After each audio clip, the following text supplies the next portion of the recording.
Alright guys, it's York Gliscors here, bringing you the Week 11 battle against CrimsonHV and his Geelong Torracats. Would like to apologize because in the team builder, I did say that his team was the Minnesota Infernos, but as we did mention before, that Flame Horizon has unfortunately quit from the UAPB. So the CrimsonHV is taking over for his team and making it his own as the Geelong Torracats. If you remember from week 1, he was a team in the league, but he left after week 1 for some other reasons, but he's back now to replace the spot. Anyways, before I get in the video, I would like to apologize for the GBA FTL push draft analysis.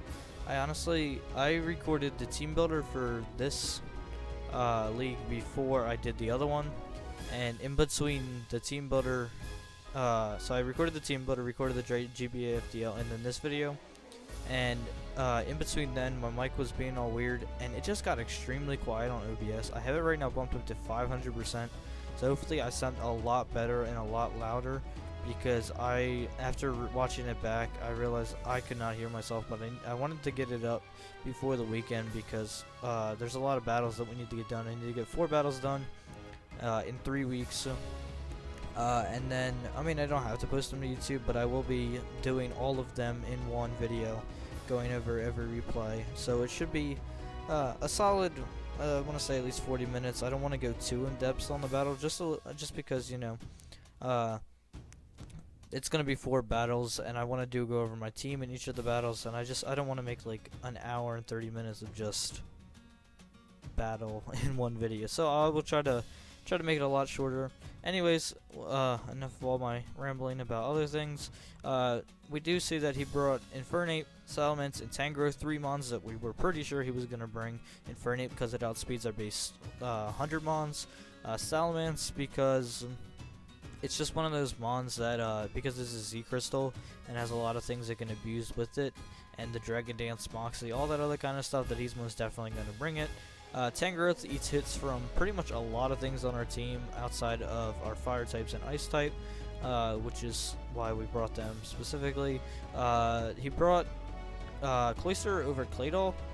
Not really sure how I feel about that, just because Cloister has lower special defense than anything, but Shell Smash can be super scary, so it's nothing that I want to sleep on. Bronzong as his stealth rocker, so that means I already knew since Bronzong was on the team that Infernate Infernate does not have stealth rocks, because he wouldn't have brought 2 rockers unless he was that keen on getting rocks up. But if he did bring 2 rockers, then good prep on his part, because I have only 2 forms of hazard removal, and he did bring Verdant Frost as something to abuse my hail, which was also another good thing. I do give him props for seeing that and wanting to bring a Blizzard spamming Rotom when I set up the hail for him. So let's get right into this. He does lead with the Verdant Frost as we lead Ninetales. I was bluffing the Aurora Veil lead, as if you watched the team butter, we did bring Specs this week. He is going to prove that he is a Scarf Verdant Frost, as he does Volt Switch turn 1. We could have Dark Pulse there predicting anything, but I wanted to hit Verdant Frost with a hard Moonblast before he did Volt Switch, but as we see, Scarf, so this thing isn't going to take a lot of damage. So we are going to switch out into... we actually have a lot of things we can switch into. We have Crobat, which we can get in and then remove the hazards and then U-turn out. We have Verdant Heat, which we can come in and overheat. We have Volcarona, which we can come in and Quiver Dance up and then click Bug Buzz. And we have Registeel, which we can come in and click Stealth Rocks. So I am going to go into Registeel just to try to take a Gyro Ball or anything as he sets up his rocks. We can always defog them away later. Sure, they do hurt a lot of my team, but I will be planning on getting rid of them as soon as possible. I'm going to set up my own rocks as he does HP Fire Rush, only doing about 17%. So I believe that was the high roll of the HP Fire, so we know we can live a ton of them. Yeah, I did that. I wanted... Okay. You guys probably thought I was crazy when you just saw that right now, but as you see, we did click Earthquake. Now my reason behind clicking Earthquake is because I have two big fire types that were definitely a bring because of Tangrowth, but there was nothing really that he needed Levitate for. With Levitate, it only meant that it took 2 turns for Zygarde to kill him.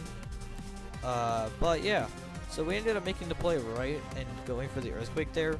It was pretty risky of a play, but it wasn't really that much of a drawback, because then we could have just, after he HP fires us, and we just go into Crobat and defog the rocks away and do whatever. But we did make the play right by going for the Earthquake and getting on 40%, which is really crucial. As he does HP fire, which only does over 15, we beat them for days. The Hail is chipping us away, which is not always the best. He is going to switch out, and I knew he was going to switch out into his real Levitating Mon as we go for the Iron Head here, doing a good 37%. Now he is going to Volt Switch, and I'm just going to stay in, just because I didn't know what he wanted to do, especially I didn't have a really good switch into any sort of bulking coverage outside of Rotom Heat, but then we take a Rock's damage, and we don't get the chance to really do anything. As he does go into Tangrowth here, just to scatter what we were going to do. I was just going to click Iron Head again. If he went for like a Thunderbolt, I knew we could eat it.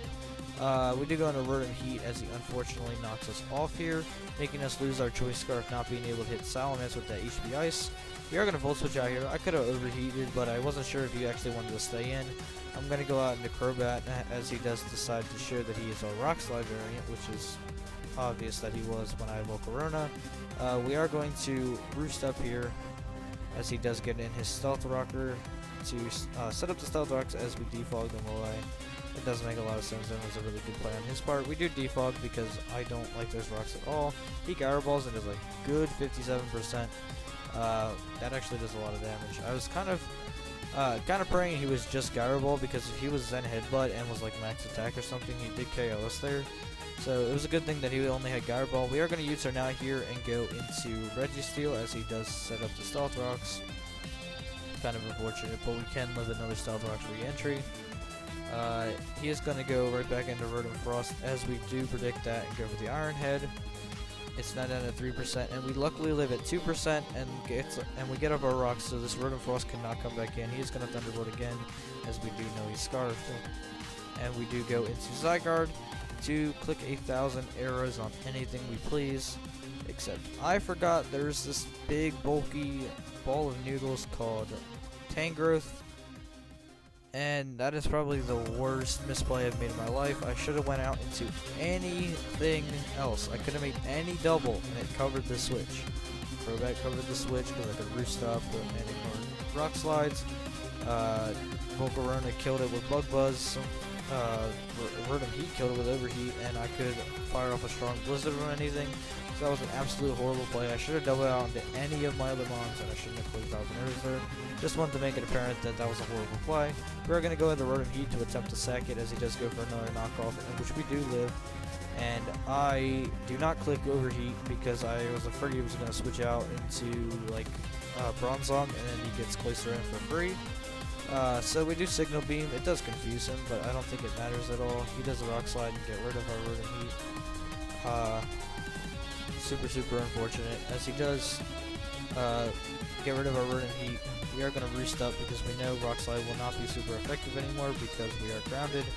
After the Roost, we are going to continue to Roost just to try to get all our HP back as possible.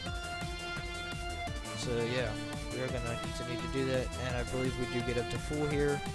Or no, we go for the Poison Fang, or the Cross Poison here, which was a horrible play. I assumed he was keen on staying in. I should have U-turned there.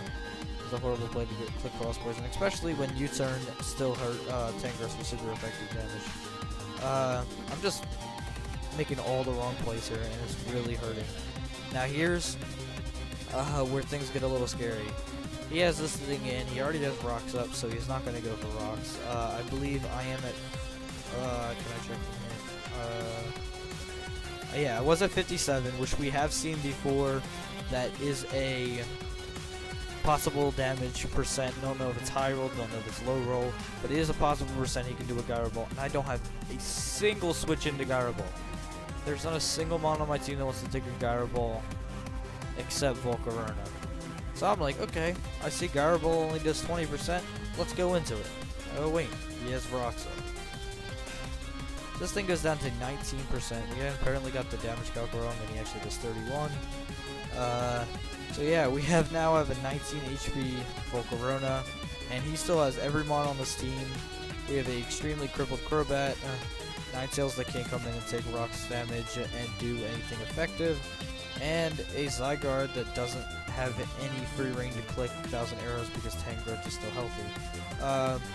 So yeah, we're gonna Bug Buzz here to get rid of it, as we do know it's heat proof, which does resist the fire, makes the fire damage do less as it goes out into Salamence. Now, Salamence is a base 100 mon, and so is Volcarona. This is a speed tie if we are both max speed timid, or jolly in his case. I mean, he could be a special set, who knows at this point, he's just switched it in. He does not show Intimidate at all, so we do know that it is a Moxie set. Pretty much, it's a 50-50 here if we get rid of the Salamence, and if not, we have to deal with a Moxie Salamence. He is going to go for the Stone Edge, and unfortunately miss to the side as we connect the HP Ice and get rid of the Salamence. So, because of that, all of this happens right here. Bug Buzz on the Cloyster, that goes bye-bye. He brings out Infernape. Goes for the Vacuum Wave, we eat that. We go for the Psychic and remove this from existence. He brings in the Road and Frost to sack it to the rocks. We could have actually got more recovery from Tangrowth when going into Tangrowth and switching back out to Road and Frost, sacking it, and then going back into Tangrowth, but he still did not have enough to live a Bug Buzz plus Blizzard. So yeah, that happened. I don't have anything to say. I've already attempted to record this a couple times, and ranted on and on about how much I actually feel bad about this game. I just don't deserve it. I don't deserve that win at all. That win actually actually left a really bad taste in my mouth after I saw this. Like after just. I couldn't even compose myself to try to record after this battle, and I was recording live, and I didn't save because I clicked Ninetales dash, and the dash button is my the stop recording. So yeah, what to say? Pretty much, you're forced to run lower damaging moves, ones that won't KO a Volcarona at full, because of a 20% chance to miss the game, to lose the game. Pretty much because the Stone Edge didn't miss, he lost the game. That was legit a 20% chance that I even had a chance at pulling the game back. Think of how easy it was to click Stone Edge on the rest of my team. The only thing that could take a hit was Zygarde, and that means I had to hit a Stone Edge on him to get rid of him because I'm not running Outreach. It's just, why? Why is that the case? Why is that what the game had to come down to? Like, it doesn't make any sense. The whole game came down to me dodging a Stone Edge, and that wasn't my win con. My win con was to win a speed tie, and if it was a speed tie, and he lived somehow, because I believe when I hit HP Ice on the Salamence last time, he lived till 2%, because I won the speed tie last time, which is why I didn't expect to win it this time. When I did it then, he lived on 2%, so I was like, if he does live on 2%, and we know that it is a speed tie, we can go out to Ninetales, and get rid of it with Blizzard, and attempt to sweep with Extra Sensory and Blizzard spam, because we know Cloyster didn't have low, Cloyster had low special defense. If you're not aware, he only has like 40 and can't take a special hit to save his life. That's why a Bug Buzz completely destroyed him. So yeah. The game would have been completely different. Way completely different. And this was not my win con at all. And just want to make it apparent that this is not how I know I don't deserve it. I'm ready to hear that I don't deserve a win at all. He completely outplayed me the whole beginning, making all the perfect doubles, and I played completely sloppy. 1000 erroring when he has a Tangrowth, clicking cross poison when he's obviously not doing anything. I'm gonna switch out to a steel type. I should have used her there. Should have not put 1000 arrows with the Tangrowth. Sure, I should be happy because next week is the week that if we win, we're in, and of course he has to lose next week too. But you know, it just doesn't feel as good when this is the reason why you won.